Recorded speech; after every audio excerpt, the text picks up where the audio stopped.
नमस्कार मित्रांनो, मी अमित कांबळे. मित्रांनो, आपला हा दैनंदिन जीवन खूप आपल्याला आपल्या जीवनामध्ये खूप महत्त्वाचं आहे.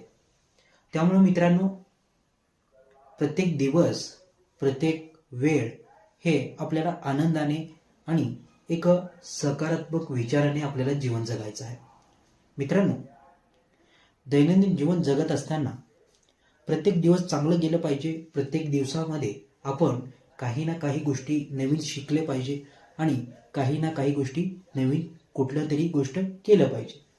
असं या जीवनामध्ये जर का तुम्ही करत गेला तर तुमचं जीवन तुम्हाला तुमच्या या दैनंदिन जीवनामध्ये कधीच तुम्हाला वाटणार नाही की हा आयुष्य खूप कंटाळवाणा आहे, ह्या आयुष्यामध्ये खूप संकट आहेत, हे आयुष्य नको आहे मला, या सगळ्या गोष्टी कधीच वाटणार नाही.